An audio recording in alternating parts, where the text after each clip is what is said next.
Dear students, college education online teaching में आपका स्वागत है। मैं Shaivendra Vyas, assistant professor public administration, SBP government college Dungarpur. आज का हमारा टॉपिक है राज्यपाल की विधायी शक्ति, लेजिस्लेटिव पावर्स। गवर्नर की जो विधायी शक्ति है वो कौन कौन सी है। राज्यपाल विधानमंडल का अभिन्न अंग होता है और इस नाते उसे विधायी शक्तियाँ प्राप्त होती हैं। राज्यपाल को प्राप्त विधायी शक्तियों में प्रमुख रूप से हम देखते हैं कि जिन राज्यों में विधानमंडल द्विसदनीय है, उन राज्यों के अंतर्गत जो विधान परिषद है, उस विधान परिषद के कुल सदस्यों के 1/6 भाग का मनोनयन है वो राज्यपाल के द्वारा किया जाता है। यानी विधान परिषद के जो कुल सदस्य हैं उसका 1/6 भाग है, उनका मनोनयन है वो राज्यपाल के द्वारा किया जाता है। अब देखिए, जो मनोनयन है वो किन व्यक्तियों का किया जाता है, कैसे लोगों का किया जाता है।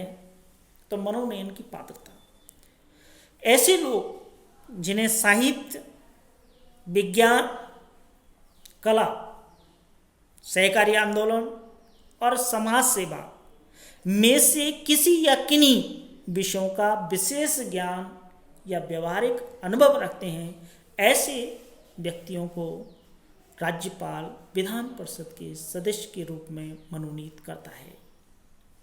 फिर पुनः देख लीजिए कि साहित्य, विज्ञान, कला, सहकारी आंदोलन और समाज जो सेवा है, इनमें से किसी या किन्हीं विषयों का विशेष ज्ञान या व्यवहारिक जो अनुभव रखने वाले व्यक्ति हैं, ऐसे व्यक्तियों को राज्यपाल विधान परिषद में मनोनीत करता है। इसके बाद में देखिए, आंग्ल भारतीय समुदाय के एक सदस्य का विधानसभा में मनोनयन है वो राज्यपाल के द्वारा किया जा सकता है। अब शर्त क्या है कि किसी राज्य की विधानसभा में आंग्ल भारतीय जो समुदाय है उसका पर्याप्त प्रतिनिधित्व नहीं है, जबकि प्रतिनिधित्व आवश्यक है और पर्याप्त प्रतिनिधित्व नहीं है, तो उस राज्य की विधानसभा में आंग्ल भारतीय समुदाय के एक सदस्य को विधानसभा में मनोनीत है वो राज्यपाल के द्वारा किया जा सकता है। इसके बाद में है विधानमंडल के सत्र, सत्तासन व विघटन। राज्यपाल विधानमंडल के अधिवेशन को आहूत करता है। यहाँ ध्यान रखने की योग्य बात है कि 2 सत्रों के बीच 6 मास से अधिक अंतराल नहीं होना चाहिए। साथ ही वह सदन का सत्रावसान करने की शक्ति रखता है और विधानसभा को विघटित कर सकता है। अब जब विधानसभा विघटित हो जाती है तो वह समाप्त हो जाती है और आम चुनाव होते हैं और आम चुनाव के बाद पुनः नए सदन का गठन होता है।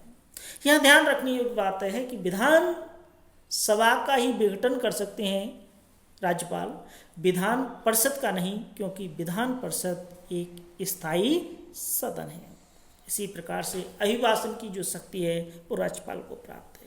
राज्यपाल आम चुनाव के बाद के प्रथम सत्र के आरंभ में और प्रत्येक वर्ष के प्रथम सत्र के आरंभ में सदन या सदनों में अभिभाषण की शक्ति रखते हैं।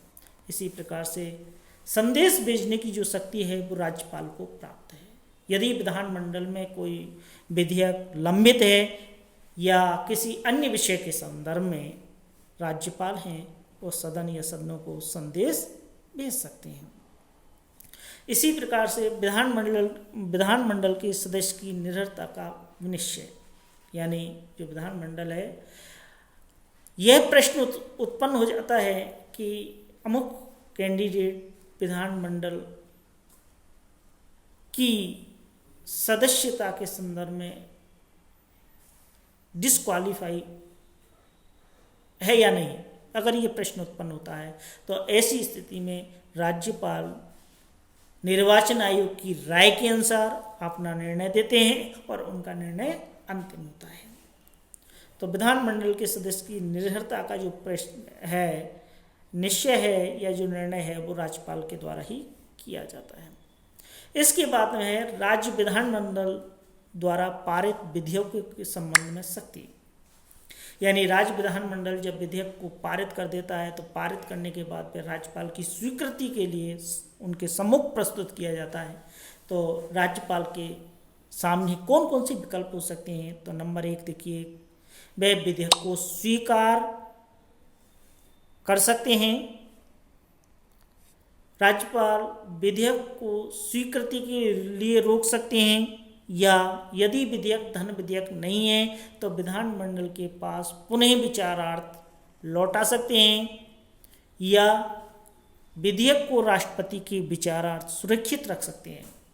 अब राष्ट्रपति के विचारार्थ जो विधेयक राज्यपाल द्वारा सुरक्षित रखे जाएंगे उनमें कौन कौन से विधेयक आते हैं, तो ऐसे विधेयक जो उच्च न्यायालय की स्थिति को खतरा पहुंचाते हैं, ऐसे विधेयक जो संविधान के उपबंधों के विरुद्ध हों, ऐसे विधेयक जो राज्य नीति निर्देशक तत्वों के विरुद्ध हों, ऐसे विधेयक जो देश के व्यापक हित के विरुद्ध हों, ऐसे विधेयक जो राष्ट्रीय महत्व का हो, ऐसे विधेयक जो संपत्ति के अनिवार्य अधिग्रहण से संबंधित हो। अगर इन से संबंधित कोई विधेयक है तो राज्यपाल राष्ट्रपति के विचारार्थ सुरक्षित रख सकते हैं।